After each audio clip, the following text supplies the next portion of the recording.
Olá, direto de Brasília, a capital do Brasil, iniciando mais um Ponto Certo. Hoje nós vamos conhecer a trajetória de uma mulher empreendedora, dinâmica. Vem comigo conhecer ela.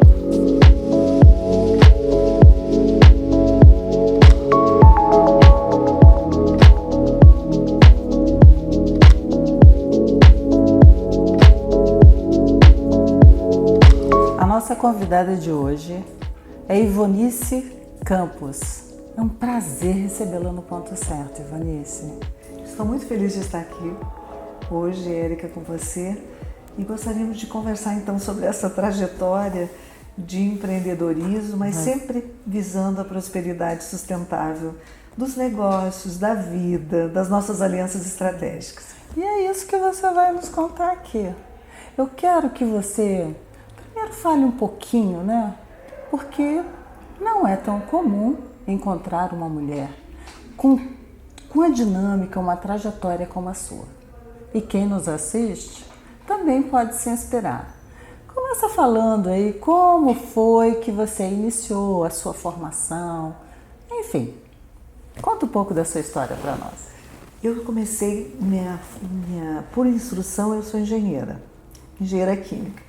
E trabalhei por 12 anos, a primeira atividade empreendedora, como engenheira da mineração de carvão e mineração de fluorita no sul do país.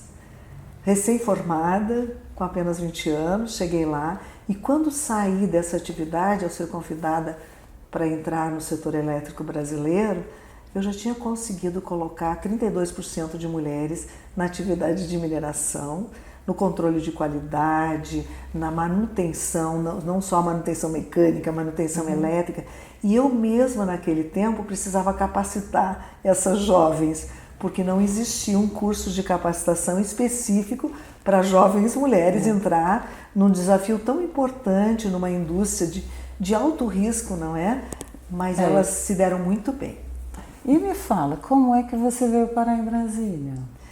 Quando eu fui convidada para trabalhar nas Centrais Elétricas do Sul do Brasil, Eletrosul, eu assumi a assessoria da diretoria técnica e comecei a trabalhar em fontes alternativas de energia, trabalhando dedicada nas questões de segurança energética e por conta disso atuei no licenciamento ambiental de usinas desde o início da legislação brasileira, a legislação ambiental brasileira.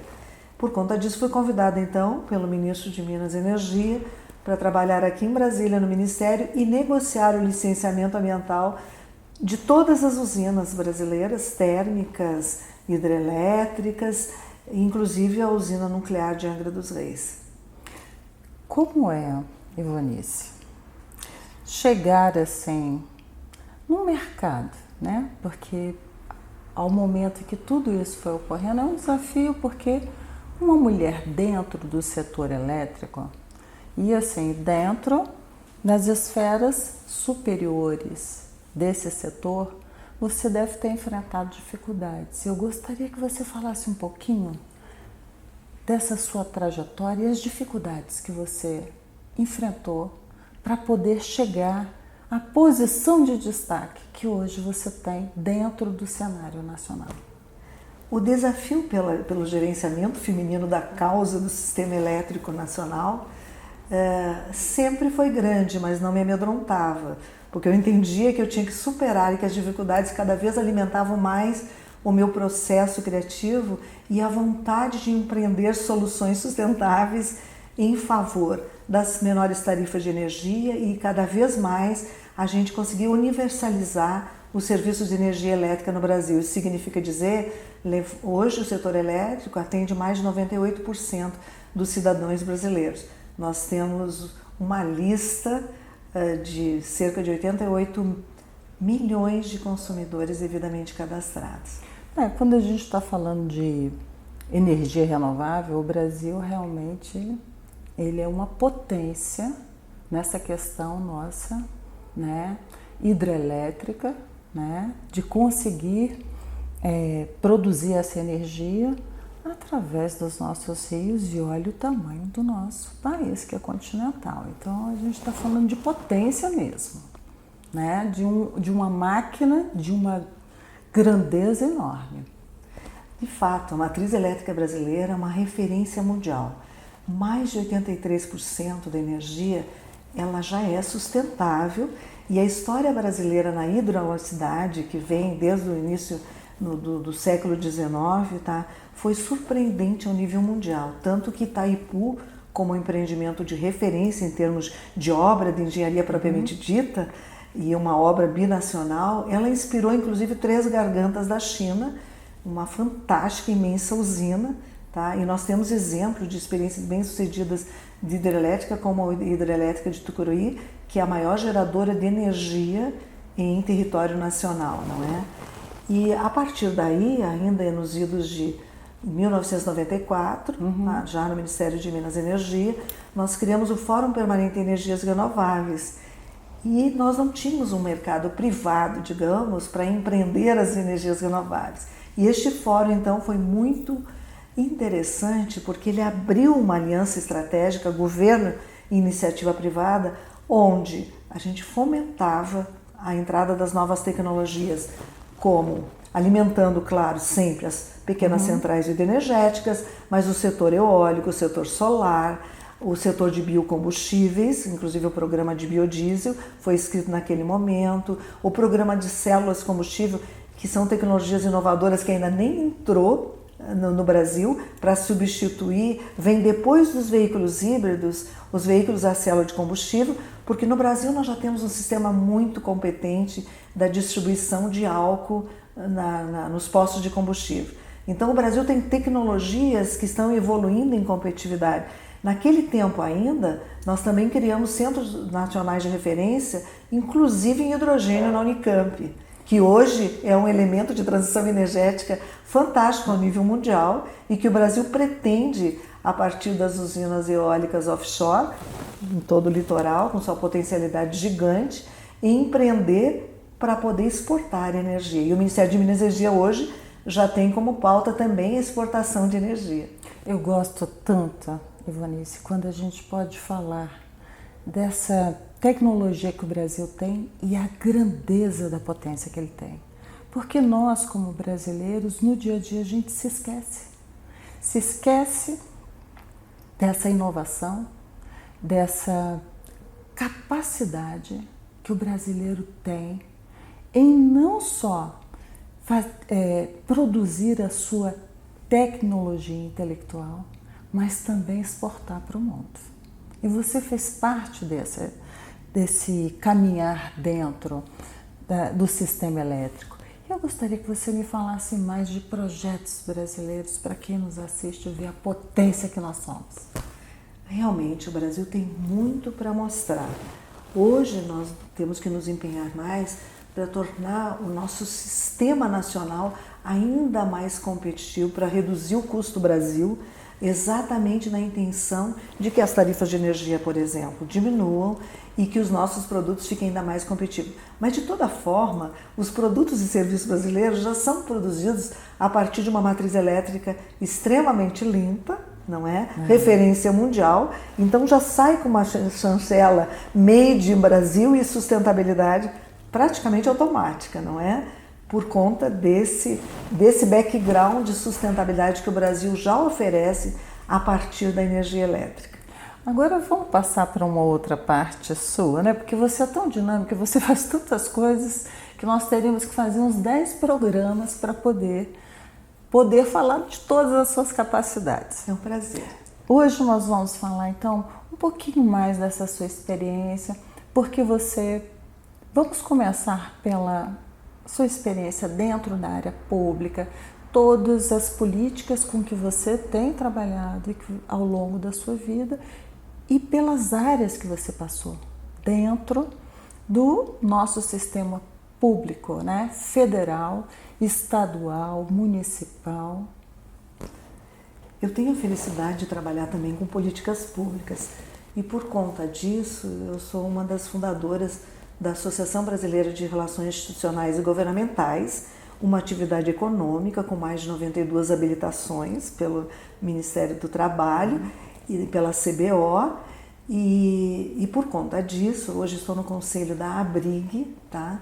Eu tive a oportunidade de conviver no congresso, inclusive levando os pleitos da sociedade, qualquer pleito em qualquer setor da economia, inclusive das organizações sociais, para que eles sejam melhor instruídos, melhores aprovados em termos dos projetos de lei e depois as respectivas sanções presidenciais para implementação.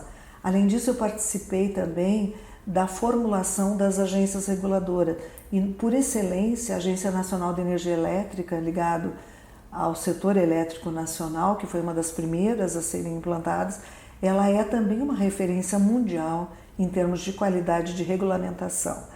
Essa experiência toda, que deu oportunidade de convivência com a iniciativa privada, fez possível a gente construir os 14 fundos setoriais que beneficiam toda a questão da inovação tecnológica no Brasil nos diferentes setores da economia, as leis de incentivo, as negociações junto inclusive ao CONFAS. O que mais que eu gostaria de lhe dizer? Essa aproximação e esse trabalho de empreendedorismo com a iniciativa privada me permitiu trabalhar até o ano passado como secretária nacional de articulação e parcerias, que é um trabalho de atrair o empresário privado na direção das políticas públicas, principalmente as políticas de incentivo dos governos, nos 3 níveis, federal, estadual e municipal, levando soluções empreendedoras, né, e investimentos empreendedores, especialmente para aquelas regiões e das comunidades mais vulneráveis, aquelas que carecem de sustentabilidade propriamente à vida humana.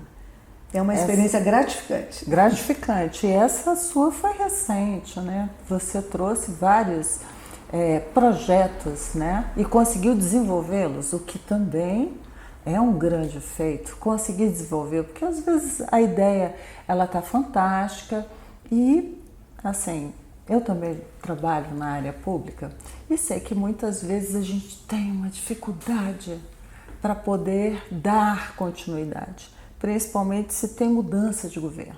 Isso é um entrave, né? Na vida, assim, quem nos assiste aí não sabe como, às vezes, para fazer a máquina funcionar, como tem que ter um esforço muito grande. E de parcerias, né? Não só entre si, dentro dos setores, mas também, às vezes, com outras secretarias, né? Para que o negócio possa desenvolver.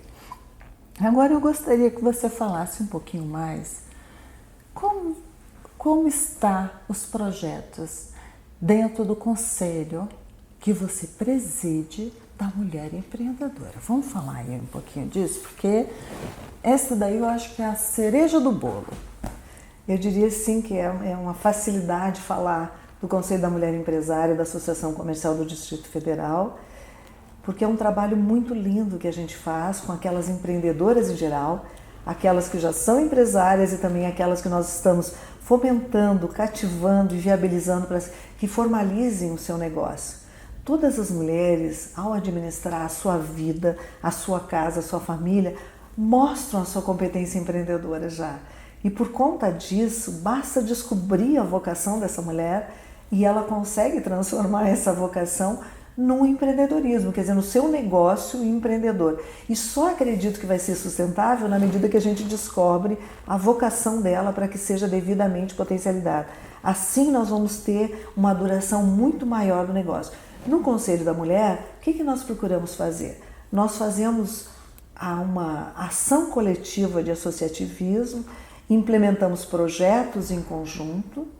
Todas as empreendedoras que entendem que querem entrar naquelas propostas podem participar e com isso a troca de experiência, o aprendizado e a capacitação atingem velocidades encantadoras, coisas que elas não tinham tido muitas vezes a oportunidade de trabalhar com uma concorrente sua e fazer os 2 negócios vingarem ao mesmo tempo. Então tem sido muito gratificante ver o sucesso desses negócios empreendedoras das mulheres. E a gente pretende muito mais. A gente, no Conselho da Mulher Empresária, nós queremos sim fazer com que a inovação do empreendedorismo feminino, a inovação tecnológica de produtos e serviços que elas produzem, possam ser devidamente assistidos com políticas de incentivo dos governos locais ou federal, na intenção de fazer com que essas mulheres somem esforços para criar ainda mais competitividade para a exportação de produtos e serviços, não só a partir do seu estado ou Distrito Federal, mas para os outros países. E por conta disso, estamos criando um observatório do empreendedorismo com abrangência nacional para fazer uma aliança de todas as agendas empreendedoras nacional e auscultando a agenda do empreendedorismo feminino também internacional. E a mulher brasiliense? Ela está sendo empreendedora? Ela está aí firme dentro do conselho, buscando realmente essa força feminina? A mulher brasiliense, ela é muito politizada, ela tem a oportunidade de ter uma educação diferenciada aqui em Brasília e esse convívio distrital com o governo federal é muito salutar, faz um upgrade importante das iniciativas, tá? Ela está pronta sim, agora nós temos que construir as trilhas, é isso que nós nos preocupamos em oferecer, as trilhas empreendedoras para elas acelerarem o passo da competitividade. E por isso tem ações de governo que a gente incentiva e ajuda os governos a regulamentarem, como, por exemplo, o microcrédito, as garantias para o microempreendedor, são iniciativas importantes de políticas públicas que só favorecem os negócios. E assim a gente consegue trazer os empresários trabalhando de uma forma associativa, cooperada, no empreendedorismo de stakeholders, onde a colaboração, a cooperação e a generosidade são os nossos alicerces. Ivanice, você tem muita coisa realmente assim, vamos dizer, muito rica para poder mostrar, né? Essa sua capacidade, ela é assim, tremendamente forte, decisiva, eu acho que fez, durante a sua trajetória, transformações por todos os locais que você passou. Eu gostaria que você falasse um pouco dos projetos que hoje mais te inspira. São os projetos relacionados ao empreendedorismo com responsabilidade social, tá? E nessa aliança estratégica com as OSCs, as organizações sociais, tá? Porque a gente possa migrar para o empreendedorismo social propriamente dito, para que nós avancemos na cultura da responsabilidade social e da cidadania, mas sempre empreendendo, quer dizer, disponibilizando soluções que sejam competitivas e bom para todo mundo e garantam a sustentabilidade dos ecossistemas onde estamos inseridos, olhando para o lado, de mãos dadas em aliança estratégica entre os empreendedores e a sociedade. Fazendo, na verdade, desse empreendimento uma grande política pública, que é poder fazer que o segmento da sociedade cresça, né, de uma forma congênita, assim, que todos possam aproveitar. E vamos falar agora um pouquinho da mulher, Ivanice. A Ivanice amanhece às vezes como criança, como menina, passa pelas mais diferentes idades ao longo do dia, tá? Assume seu papel de mulher, de empreendedora, de empresária, enfim, com todas as responsabilidades que a gente assume e evoluindo, inclusive, na direção dos medos, que eu acho que eles são os desafios criativos da minha vida. O medo me sinaliza, às vezes, uma trilha importante que eu tenho que vencer. Por isso, ele não me espanta, eu sigo a trilha, tá? E gosto de trabalhar em equipe, trabalhar de forma associativa, em cooperação, cultuo muito os valores da generosidade, da ética, tá? E por conta disso, eu vejo que a gente vai num crescendo muito interessante no caminho da sabedoria. Tanto que eu tenho amigas inspiradoras de 86, de 90 anos, com quem eu convivo propriamente, além das jovens e meninas que a gente transita durante todo o dia. Então, minhas referências são de muita fé e esperança que a mulher brasileira, ela está pronta para os desafios. Ela se comunica bem, ela está globalizada, principalmente a mulher do Distrito Federal, ela é preparadíssima, ela é preparada para o diálogo, para as articulações, ela sabe se portar. Eu diria o seguinte, vamos aperfeiçoar essa educação porque eu confio que a equidade aqui vai chegar muito na frente. A diversidade cultural de Brasília nos favorece muito. A gente enriquece com todas essas iniciativas internacionais e as parcerias com os estados que aqui transitam, os municípios também, e por isso tudo nós estamos numa oportunidade incrível de evolução. Agradeço muito a oportunidade de estar aqui. Olha, com uma mensagem dessa, quase já não resta o que falar, né, para a mulher que nos assiste aí, porque arrasou. Você simplesmente arrasou. Adoro essa sua forma de ser uma mulher empreendedora, uma mulher que olha para outra com aquele sentimento de estender a mão e auxiliar ela para que ela também consiga um dia ser grande. Isso é fantástico, isso é grandioso, poder ajudar a outra mulher. Então, Ivanice, eu agradeço muito a sua visita aqui no Ponto Certo, essa entrevista, essa conversa foi tão gostosa, pena que ela acabou. Mas você vai vir outra oportunidade porque você tem muita coisa, tá certo? Obrigada. Eu que agradeço, Maravilha. querida, obrigada mesmo. E você que nos assiste, você também pode ser uma mulher assim empreendedora. Acredite em você. Até a próxima semana.